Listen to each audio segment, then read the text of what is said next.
Hey, what's up? Welcome to the Corona show. I'm gonna be breaking down, basically what's going on, the ins and outs of everything, the geopolitical structure of everything, and just giving my 2 cents on what's been going on. I guess this past what you want to call it, months, 2 months, 3 months, basically.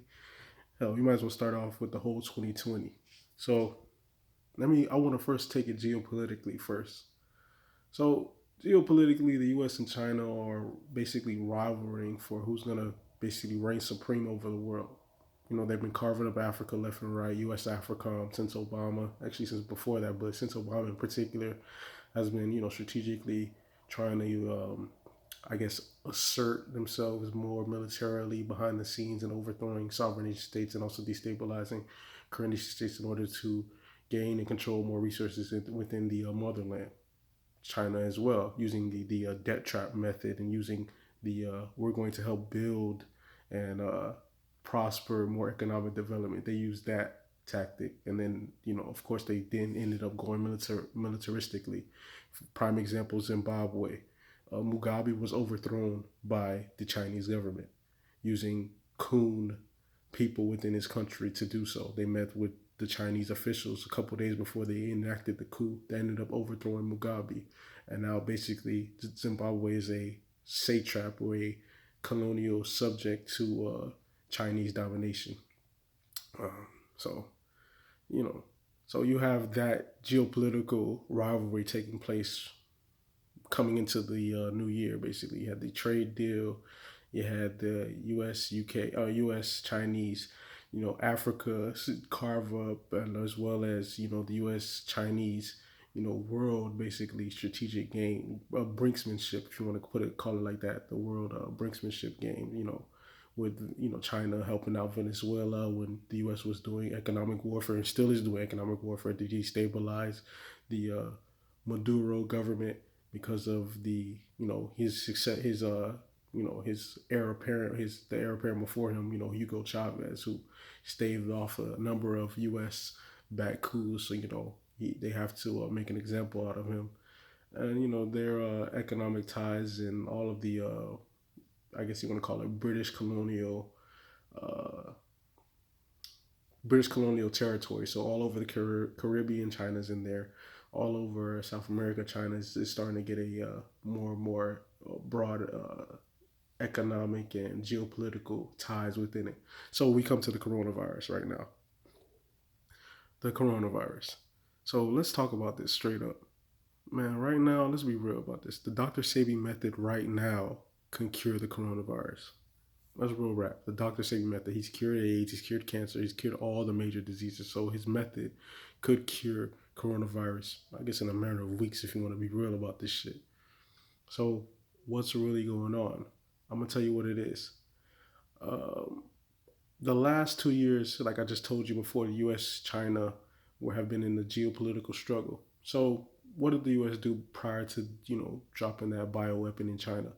They did what's called a color revolution, basically, in Hong Kong, which is when they have a whole bunch of protester and proxies in order to destabilize governments. They did it all over the North African and Arab region, which was called the Arab Spring, which was just a people power coup.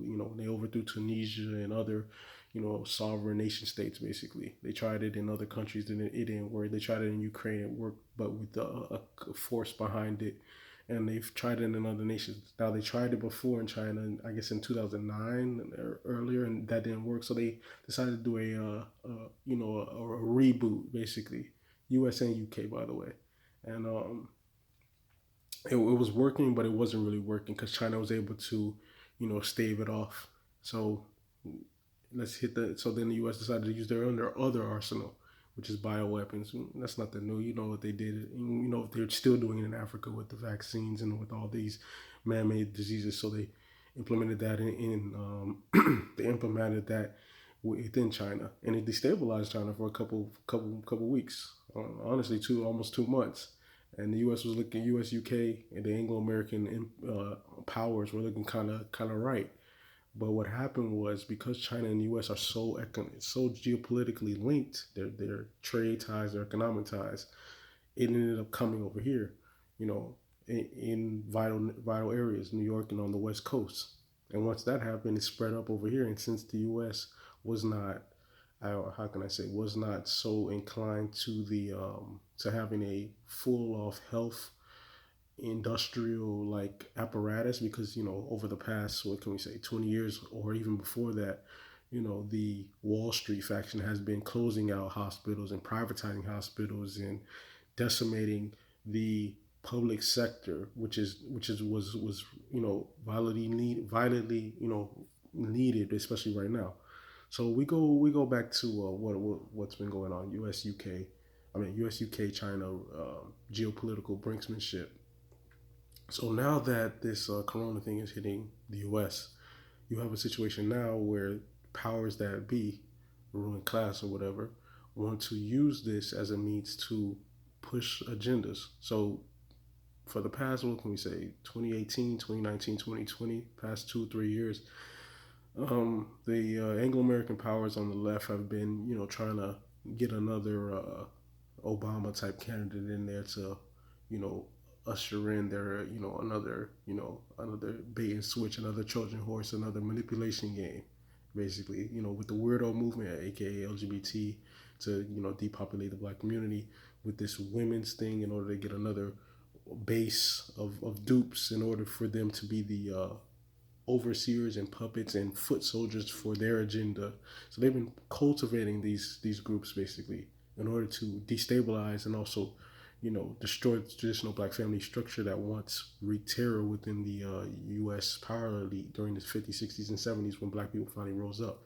So you see all this going on. So with them using the smokescreen of this virus, basically, which can be cured, you see them implementing plans of military of maybe of military dictatorship. You see them using plans of forcing vaccinations, forcing all types of um, economic packages, because at the same time the U.S. banking elite in the financial sector was in trouble. They had been in trouble since September. They had been getting bailed out by the Federal Reserve. The repo market was pumping in $50 billion from the New York Fed into the repo market, and the Federal Reserve in the middle of March just gave basically $1 trillion a day from the middle of March till now, and we're in April.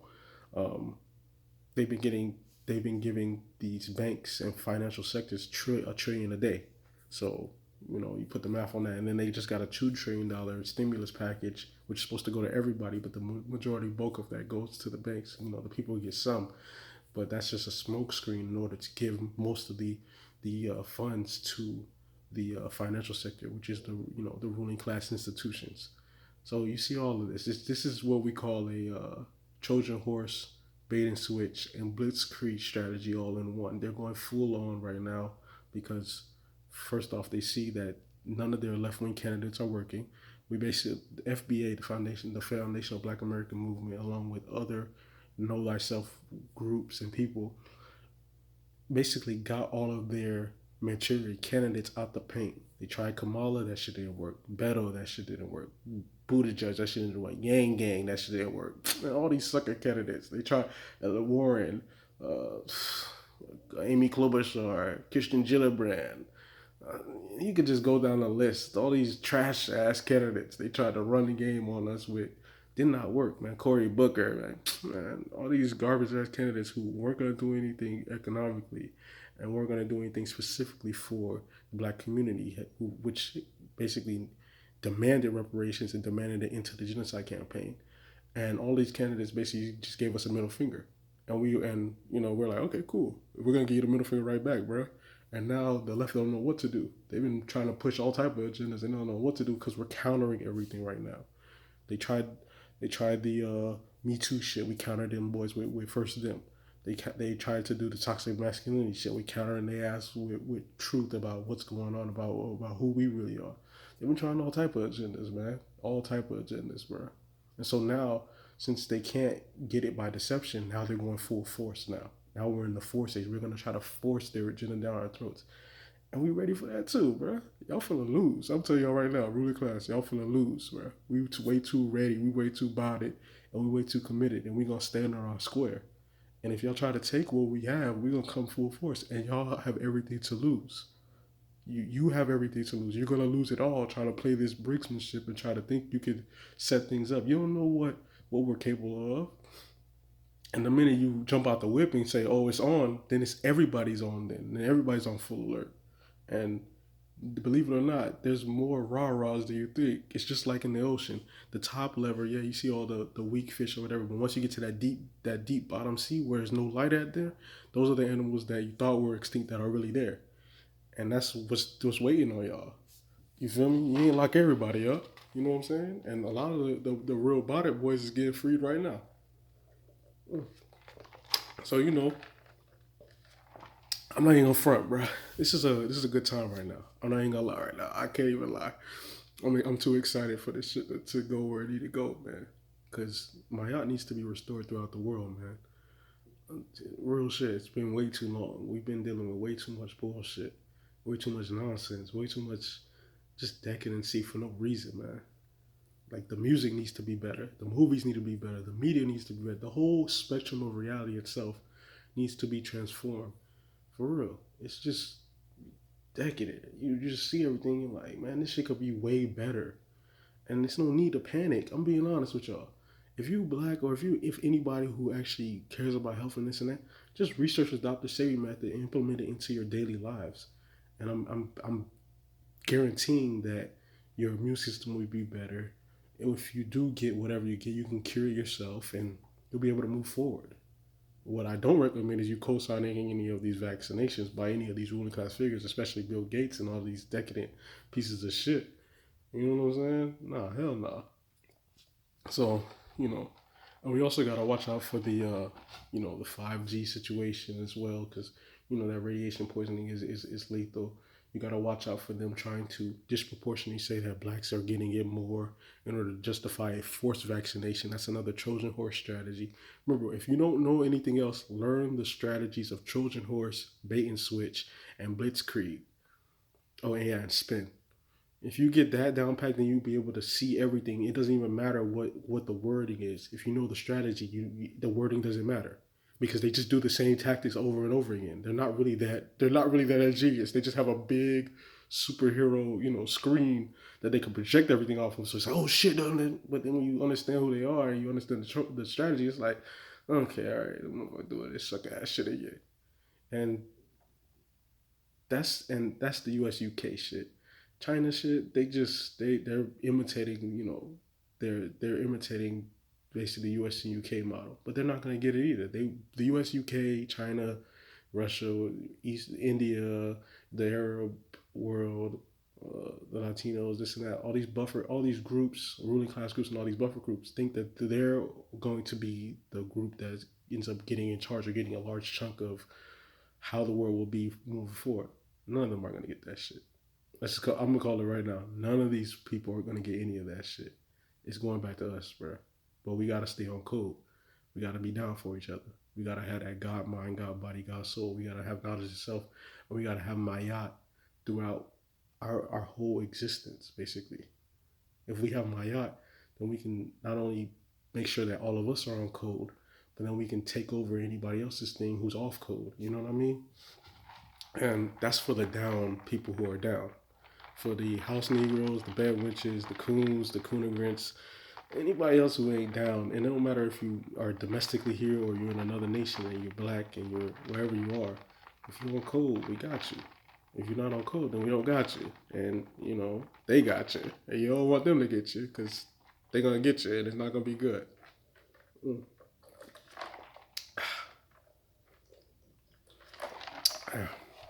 So, I'm going to conclude this video by saying, hey, it's nothing to fear, bro. If you feel this type of way, learn that Dr. Sebi method, and I bet you'll be good. And I'm not gonna front. I'm excited about this shit because it's just like it's going where it needs to go.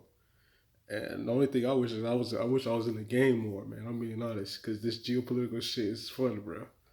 And right now, Africa did a smart move by closing down all of their travel entryways. If I were them, I'd go completely dark zero.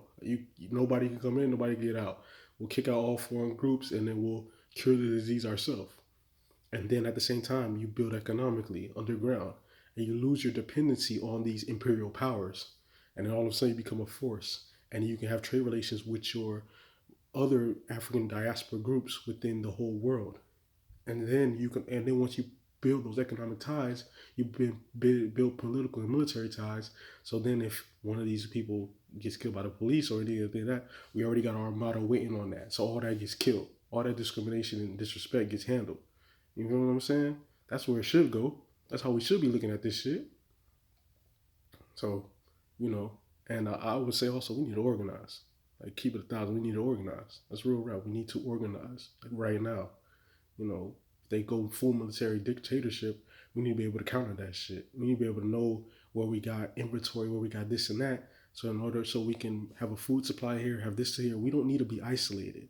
We need to be collectively on code with where we need to be going with all this shit, and collectively having people in all areas of activity who are on our team. You know what I'm saying? So I just say let's get it. Let's get to where we need to go, and let's finally live free, man. Let's finally have that mayat that we deserve. So yeah, and that goes for the men and the women and the kids too. So yeah, I'm out this bad boy. This is the first show. There will be plenty more, so stay tuned. It's yeah, signing out.